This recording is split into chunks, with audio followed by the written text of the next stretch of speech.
வணக்கம். இது ஸ்ரீவாரி ஜோதிடம் தேனியிலிருந்து உங்கள் பிரசன்ன ஜோதிடர் தேனி சிவா. நம்ம நிறைய வீடியோக்கள் பார்த்துட்டு வந்துருக்கோம். அந்த வகையில் ஒருவருடைய ஜனனகால ஜாதகத்தில் 10ஆம் இடத்தில் கிரகங்கள் இருந்தாலோ அல்லது 10ஆம் இடம் தனித்து விடப்பட்டிருந்தாலோ எந்த மாதிரியான பலன்கள் அவங்களுக்கு தொழில் ரீதியான வேலை வாய்ப்புகள் ரீதியான விஷயங்கள் நடைபெறும் அப்படின்றது தான் பார்க்க போகிறோம் இந்த வீடியோவில். ஒருவருடைய ஜாதகத்தில் 10ஆம் இடத்தில் எந்த ஒரு கிரகமும் இல்லாமல் குரு பார்வை இல்லாமல் இருக்கும் பொழுது கண்டிப்பாக அவர்கள் வாழ்க்கையில் எந்த தொழில் செய்தாலும் ஒரு முன்னேற்றம் என்பது கிடைக்காது என்பது ஜோதிட சாஸ்திரத்தோட விதியாக பார்க்கப்படுகிறது. அதுபோல் நிறைய வழிபாடு முறைகளை மேற்கொள்ள சொல்கிறாங்க. இந்த 10ஆம் இடம் கெட்டுப்பட்டு, அதாவது கருமம், அரசன், பராக்கிராமம், சித்தமதி, இரக்கம், தட்சண்யம், தெய்வ பக்தி, சௌகரியம், வேதா பூஜை, மனைவி சேர்க்கை முதலிய பலாபலன்கள் எல்லாமே இந்த 10ஆம் இடத்துல பார்க்கலாம். அப்போ என்ன சொல்கிறான்னு அப்படின்னா, எந்த தொழில் வைத்தாலும் மனிதரது மதிப்பு மரியாதையும் ஏற்படுகிறது. தொழிலில் கூட மதிப்பு மரியாதை இருக்குன்னா, நீங்கள் ஒரு நல்ல பிஸ்னஸ்மேனாக இருந்தால் ஒரு முக்கியமான ஆளை பார்க்க போகும்போது அங்கே இருக்கிற மரியாதையே வேறு மாதிரி இருக்கும் உங்களுக்கு.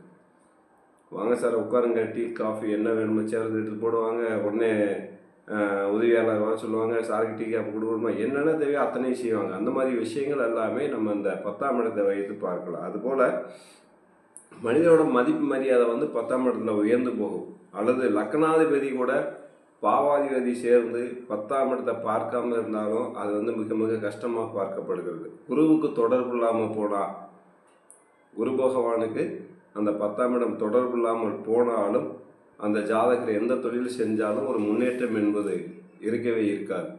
அதோட மற்ற கிரகங்களை வச்சு பார்க்கும்போது அந்த சுப பலன்கள் ஏற்படுமா அப்படின்னா பாதிக்கு பாதி தான் ஏற்படும், பாதிக்கு பாதி ஏற்படாது. 10ஆம் இடத்தை குரு பார்க்கிறார் அல்லது குருவோட வீடு 10ஆம் இடமாக அந்த இடத்துல ஒரு ராகு, கேது, சூரியன், செவ்வாய் இந்த மாதிரி கிரகங்கள்லாம் இருக்கும்போது அந்த 10ஆம் அதிபதியோட நிலைமை மிக கடும் மோசமாக இருந்து சுப கிரகங்கள் பார்வை இல்லாமல் போனாலும் அல்லது 10ஆம் இடத்தை சுப கிரகங்கள் பார்க்காமல் போனாலும் தொழில் ரீதியான விஷயங்களில் உங்களுக்கு ரொம்ப மந்த நிலை ஏற்படும்.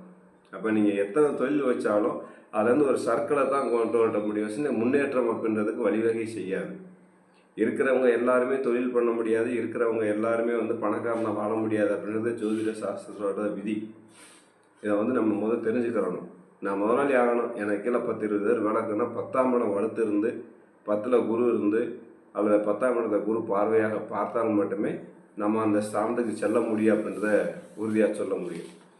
அதுபோல் நமக்கு நிறைய வழிபாடு விஷயங்கள் எல்லாமே இருக்குது. 10ஆம் இடம் கெட்டு விட்டால் 10ஆம் வீடு ராசி கட்டம் எது, அந்த ராசியோட அதிபதி என்ன, அந்த ராசி அதிபதியின் நிலைமை என்ன, இதெல்லாம் நம்ம ஆராய்ந்து அந்த ராசி அதிபதி எந்த கிரகத்தோடு சேர்ந்துருக்கார், ஆட்சி இருக்கா, உச்சம் இருக்கிறதா, நீசமாக இருக்காரா அப்படின்றத பார்த்து அந்த கிரகத்தை வலுப்படுத்தி அதுக்குண்டான வழிபாடு முறைகளை செய்யும்போது கண்டிப்பாக அவங்களுக்கு தொழிலில் மிகப்பெரிய ஒரு மாற்றத்தை உறுதியாக சொல்ல முடியும். 10ஆம் இடத்துல நம்ம நிறையா தொழில் ரீதியான விஷயங்களை பார்க்கும்போது கவனமாக அந்த கிரகத்தோட நிலை, 10ஆம் அதிபதியோட நிலையும் லக்னாதிபதியோட நிலைமையும் எப்படி இருக்குன்றதை பார்த்து நம்ம பலன் சொல்லி வழிபாடு முறைகளுக்கு அனுப்பும்போது அந்த வழிபாடு முறைகளை அந்த வரக்கூடிய கிளைண்ட், அதாவது வரக்கூடிய அந்த கஸ்டமர், வரக்கூடிய நண்பர்கள், தோழர்கள் மேற்கொள்ளும்போது கண்டிப்பாக அவர்களுடைய வாழ்க்கையில் மிகப்பெரிய மாற்றம் கிடைக்கும் என்பதை நம்ம உறுதியாக சொல்ல முடியும். அடுத்த ஒரு வீடியோவில் உங்களை சந்திக்கும் வரை உங்களிடமிருந்து ஒரு விடைபெறுவது உங்கள் பிரசன்ன ஜோதிடர் தேனி சிவா. நன்றி, வணக்கம், வாழ்க வளமுடன்.